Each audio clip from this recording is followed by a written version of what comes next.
Nem todo autista gosta de Sonic. E eu sou a prova viva disso. Mas calma, fica até o final do vídeo que você vai entender. Oi, eu sou a Morgana, a sua bugada favorita. Eu sou autista nível 2 de suporte, eu tenho TDAH, TAG e TPE. E esse é o Glitch de Vênus. Bom, se você já ouviu alguém falando que o Sonic tem ligação com o autismo, ou até que ele é um símbolo autista, calma, isso não é exatamente verdade. O Sonic the Hedgehog não foi criado como autista, não existe nenhuma confirmação oficial disso. O que existe é outra coisa, identificação. Essa identificação ela não vem do nada, ela vem tanto dos jogos quanto do próprio personagem em si. Se a gente olhar para o Sonic como personagem, ele tem várias características que fazem muita gente se enxergar nele. Ele é extremamente acelerado, vive em movimento, odeia ficar parado e parece sempre estar precisando de estímulos constantes. Ele também é muito direto, fala o que pensa, nem sempre filtra muito bem o que diz e às vezes parece meio fora do padrão social, meio que no próprio ritmo, sabe? Além disso, ele não é exatamente alguém que segue regras. Ele faz o que acha certo, do jeito dele, no tempo dele, não gosta muito de autoridade ou de estruturas rígidas. E ao mesmo tempo que ele tem amigos, ele se relaciona do próprio jeito dele, sem se encaixar completamente naquele modelo social mais esperado. Muitas vezes, ele gosta de fazer as coisas sozinho. E também tem a questão do estímulo. O mundo do Sonic é rápido, intenso, cheio de cor, som, movimento, e ele funciona perfeitamente dentro disso. Para muita gente autista, isso conversa com a forma com que o cérebro busca lidar com estímulos, seja precisando de mais intensidade ou um tipo específico de padrão. E isso falando só do personagem do universo em si. Agora vamos olhar para os jogos, que aí é onde fica mais forte ainda. Os jogos do Sonic são rápidos, tem repetição, tem padrão claro, e você aprende jogando, errando e repetindo, até pegar o ritmo.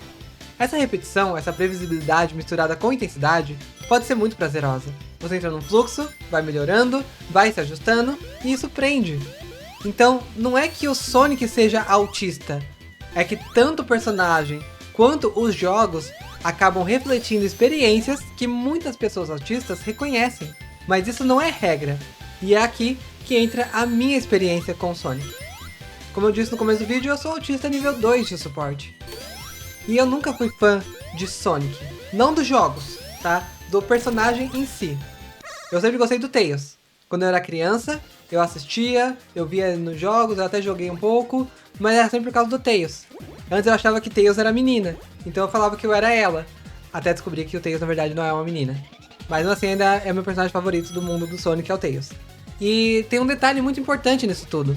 Eu não cresci com Sonic. Ao contrário de muita gente que cresceu com Sonic, com Mega Drive e tal, eu não tive Mega Drive. Quando eu era criança, quando eu era mais nova, eu era extremamente pobre. Então, tipo, era muito difícil pra mim ter videogame, ter jogos, sabe? Então, assim, meu primeiro videogame foi um Atari. Sim, eu sou velho, eu sei.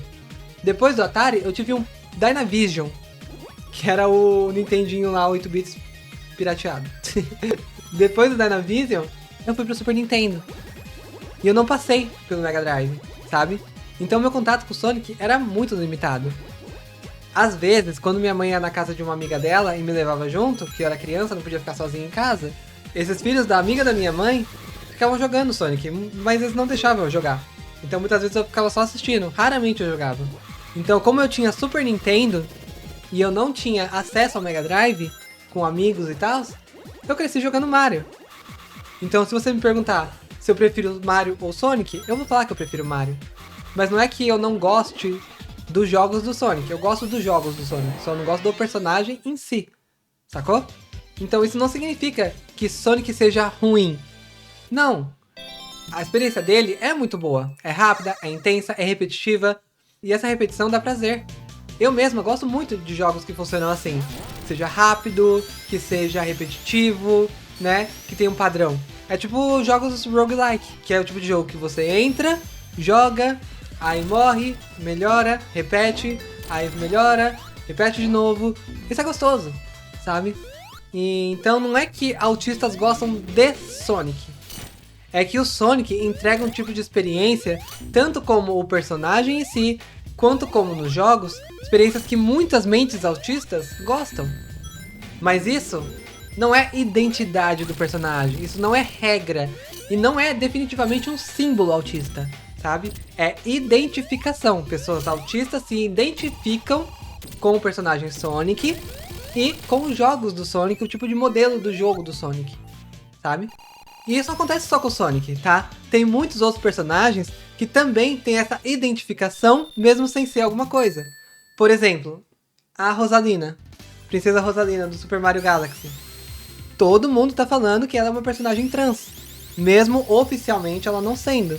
Mas esse é assunto para um outro vídeo, tá? Eu vou falar um pouquinho sobre a questão de trans também, né? Porque esse canal aqui é sobre autismo, sobre vivências LGBTs e sobre reflexões. Então, vou falar um pouquinho também sobre a questão da Rosalina e mulheres trans em outro vídeo. E agora eu quero saber de você. Você gosta do Sonic? Já jogou? Cresceu jogando Sonic? Você prefere Sonic ou Mario? Comenta aqui embaixo pra mim, tá bom? Se inscreve também e ativa o sininho pra você não perder o vídeo quando eu vou falar de personagens trans. Que é, por exemplo, a identificação com a Rosalina, tá bom? Se hoje o dia foi difícil pra você, eu espero que esse vídeo tenha sido um cantinho de calma. A gente se vê no próximo respawn, com mais aconchego e menos pressa. Com carinho, Morgana.